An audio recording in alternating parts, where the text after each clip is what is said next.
Thank you so much to have invited me. I'm very honored. Our pleasure. I'm still very moved by your lecture, Michal. It was deep and beautiful.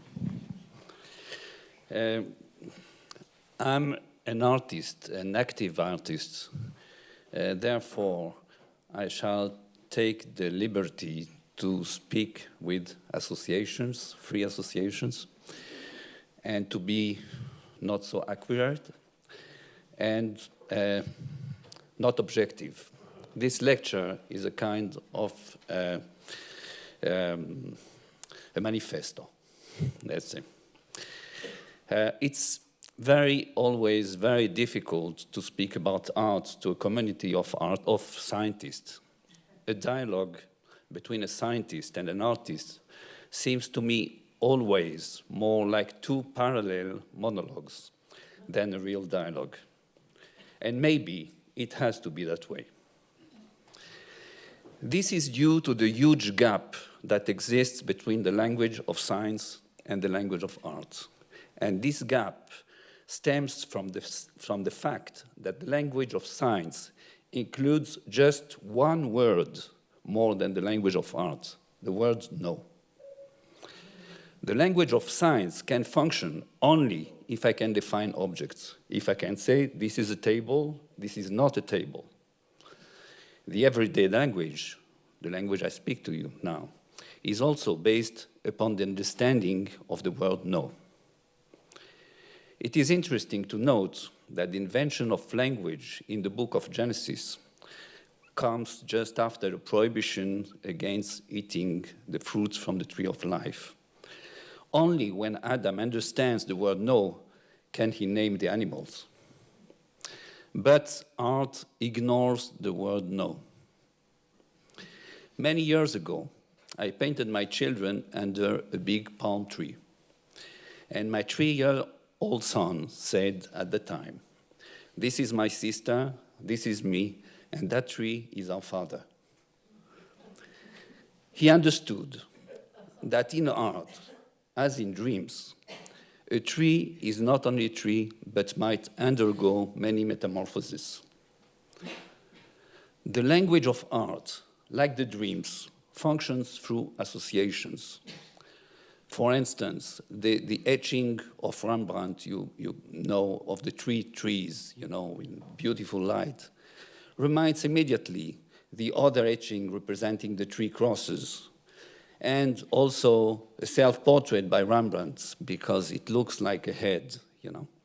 And this is just the beginning of a very long chain of associations. As a matter of fact, it's an infinite chain of associations in human scale, since we can always create and add new associations to this chain. Therefore, we could say that the language of science, or even the everyday language, the one I use to communicate with you, is too poor to describe a piece of art. Very often, I'm asked about one of my works, what does it mean?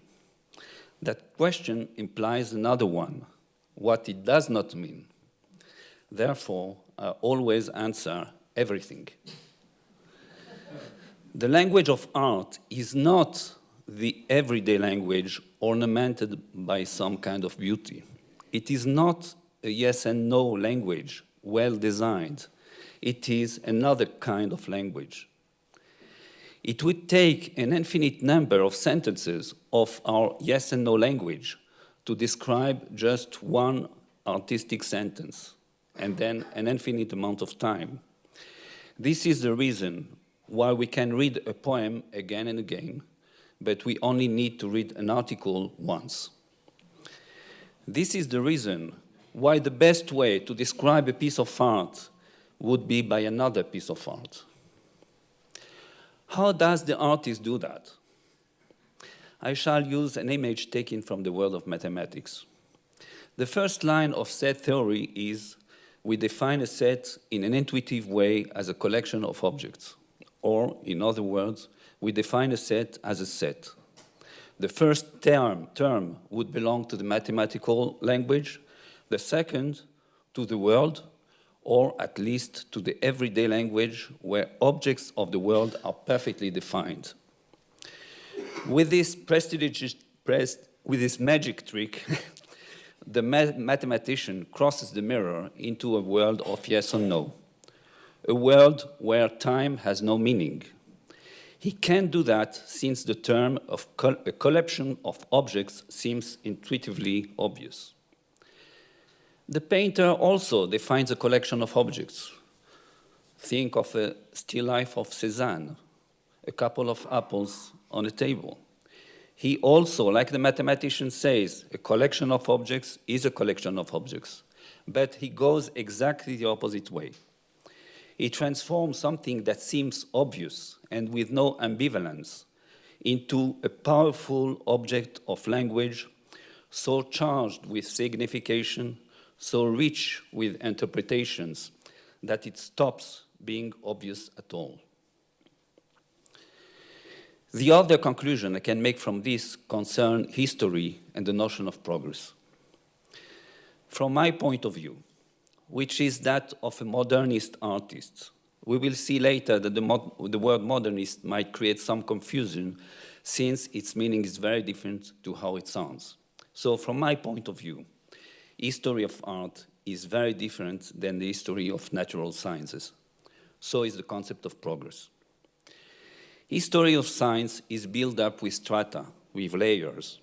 Each new strata makes the former one irrelevant. In art, it is just the contrary that happens. It is not only that the work of Picasso does not make the work of Cézanne irrelevant, it makes it richer. It also enriches Velázquez, African art, ancient Greek art, prehistorical art, since the painter shows us, through his own work, new perceptions, new interpretations of almost the entire history of art. Any significant new piece of art, therefore, makes the whole history of art richer. As the ambition of a scientist would be to raise former theories in presenting a new one, and ultimately to find the definitive theory that would include all theories, we could say that history of sciences has the ambition to be convergent. On the contrary, as any new piece of art will enrich all the former ones, then we could say that the history of art is divergent. Therefore, the concept of progress is different for art and for sciences. There is no linear progress in art. Post-Impressionism is no more progressive than Impressionism. And the definition of modernist says, in a way, the contrary of what it seems to say. It is not about erasing the past, but making it richer. Matisse gave a great definition of progress in art. The great artist is the one who can add some letters to the alphabet of art. It is about addition, not replacement. Another point. From a modernist point of view, history of art is considered as a whole. Art is art without considering the purpose of its creation. Sculptures representing the power of kings, or done for religious purposes, or just for decoration of houses, all are art. In the modernist apartment, an African sculpture which served for sacrifices can coexist next to an Impressionist painting and an erotic Indian sculpture. This conception of art takes very little into consideration, not history, nor geography. We enjoy the beauty of an Egyptian sculpture without knowing that the represented pharaoh might have been a dictator as cruel as Hitler. But could we today enjoy a portrait of Hitler? Therefore, that conception of art has been and still is very much criticized by the postmodern ideology, and with great justification. Nevertheless, it's mine. Since I still think that art transcends a specific place and time. In my point of view, for instance, I see no objection to play Wagner today in Israel, even though he was anti-Semitic and his music was played by the Nazis. Since I believe his music does not belong to the Nazis, does not belong to the German either, and does not even belong to Wagner himself. The modernist artists will then try to be part of this wall. A few examples. Being modern for a Renaissance artist, which claimed to be modernist actually, was trying to relate to the antiques. Beethoven went to Haydn in order to get the spirit of Mozart. Marcel Proust wrote that all great pieces of art are similar and seem to have been created by one creator. It is the mediocre ones which try to be originals. Picasso was speaking of a petit bonhomme, a little man, who jumped from Giotto to Poussin, then to Cézanne, and finally to Picasso. And he added maliciously that he jumped also into André Derain, but did not stay there very long. There is a kind of a paradox about artistic creation. On one side, it must be linked to the past, to the whole history of art. But at the same time, it must reflect our present, our most intimate me here and now. Reflecting just art history would provide a boring, mannerist, conventional work. On the other side, reflecting only our present would create a documentary.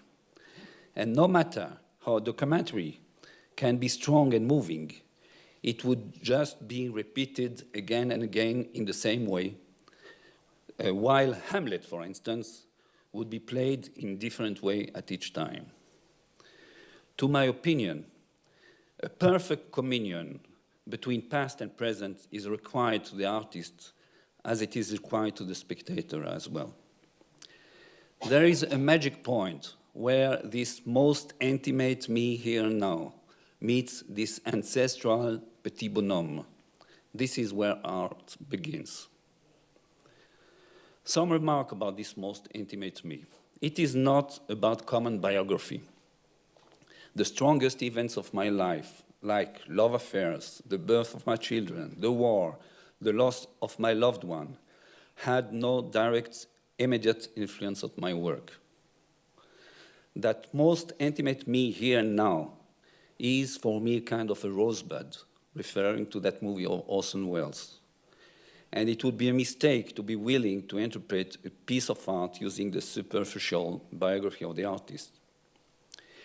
In his article, which is, to my opinion, the most interesting and relevant article written on art in the 20th century, Contre Sainte-Beuve, against Sainte-Beuve, Proust demonstrates that the artist and the man are two very different beings, that you cannot understand Baudelaire poetry through his syphilis and his relationship with prostitutes. Another example. The work of Van Gogh is often perceived through his mental illness. The man was ill, but the painter was not. His paintings were elaborate and as carefully planned as any other sane artist. Even insanity belongs, to my opinion, to a superficial biography and cannot be the main key to approach an artist's work. The most intimate me here and now is something we do not really understand or describe. We just know it is here. It is in my mind a kind of a great solitude. The encounter with a piece of art or the making of a piece of art is always an encounter with a great solitude. But this solitude, far from defending itself from us with high ramparts, is generously open to us, but only as long as we place in front of it, symmetrically, like in a mirror, our own naked solitude. How can we describe this encounter? A couple of years ago, Professor David Harel gave a lecture, great lecture, in one of the seminars that we occasionally organize in my atelier with artists and scientists. He used that beautiful metaphor to describe recursive sentences, the metaphor of the wheel. I shall not go into the mathematical side of that metaphor and just look at it in a wider perspective. A wheel is turning around itself as a loop without going anywhere, unless It touches just at one point a solid ground. Then it will advance infinitely along an axis. The first association that metaphor brought to my mind was the treatment of depression. A depressive subject is prisoner of an idée fixe, a frozen thought, which turns into his mind like a loop that does not go anywhere. The work of the psychiatrist would be to make this idée fixe move while touching the solid ground, to reposition it within the axis of time, to make the patient understand that this idée fixe has a past, a present, and will have a future. Only then can it be cured. In order to advance, the wheel has to remember it has done already one loop.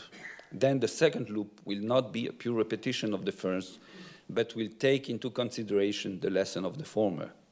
Then it can make a second, a third, and so on infinitely. The solid ground the wheel has to lean on is the history it just created. This beautiful metaphor can also help us to speak about art. This can be a way, for instance, to describe the difference between a selfie and a self-portrait. A selfie is a loop. It is a repetition of the same. It is captive into the present. It cannot progress. It doesn't go anywhere. It is an image of the wheel turning into itself without advancing. Such are also the painting of mentally ill people. They don't know it, they don't progress. A selfie will be irrelevant just a few minutes after having been posted. On the contrary, a self-portrait is very much anchored, both in the long tradition of art and in the very intimate history of the painter. This is why it can continue to touch us forever and ever. This metaphor interested me very much for another reason. It seemed to me structurally very similar, if not identical, to another metaphor which took a very important place in my theoretical writing, the myth of Narcissus and Echo. As you might know, most of my work is about self-portraiture. I started to deal very early on in my career with the subject of Narcissus and of narcissism. And the definition of narcissism, as it appears in dictionaries, is self-love, egoism, egocentrism, etc. This definition is, to my opinion, a huge mistake, a complete misunderstanding of what the text says, or at least a very poor interpretation of this very rich metaphor.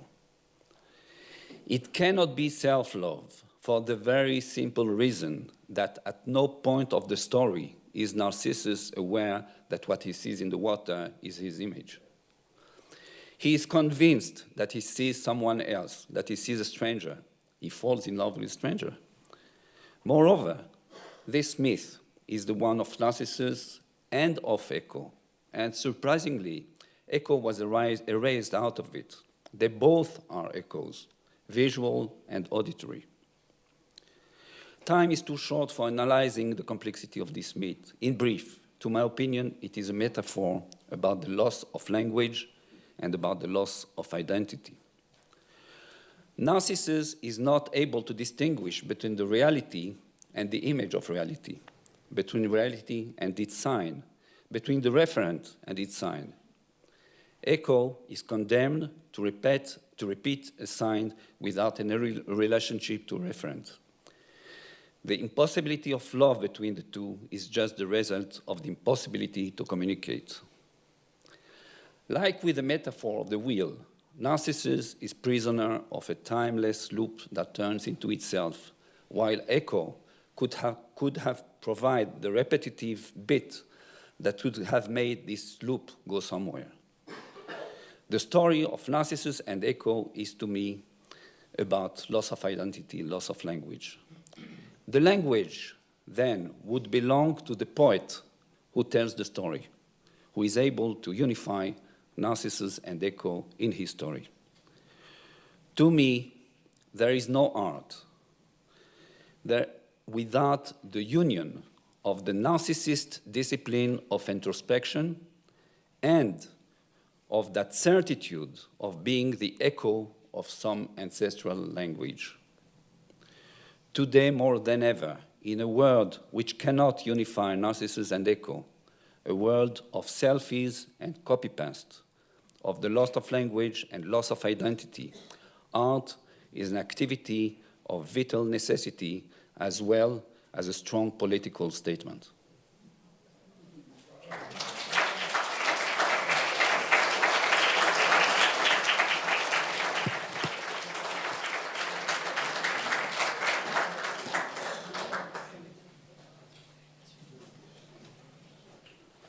Ofer, thank you so much for an enlightening lecture. And we'll take 2 or 3 comments.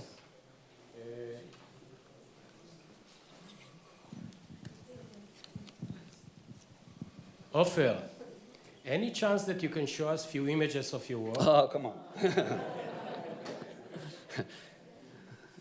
You can go to the Jerusalem Museum there next door. No. I want to see them. it here, Ofer. Go to Israel Museum. Okay, so we'll take question, please.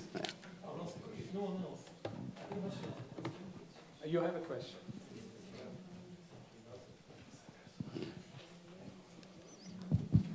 Ofer, if you still want to show, that's fine. I greatly enjoyed your talk. I just am wondering what is the relationship between production of art and giving a lecture like the one you gave? Because in this lecture you gave, you've told us all the truth about art.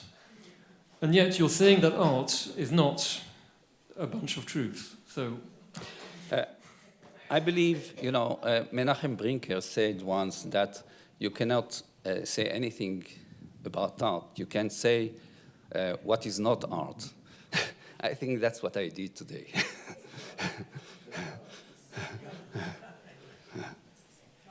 Yeah. Itay. Thanks for that wonderful talk. So is there no art without historical context? Is art disconnected from the simple desire to create or to express? Is that not enough to generate art? I told you that this lecture is a manifesto. So for me, no. The answer is no. But maybe, some other artists will say yes, So. We'll take the last question, the answer to which will be yes.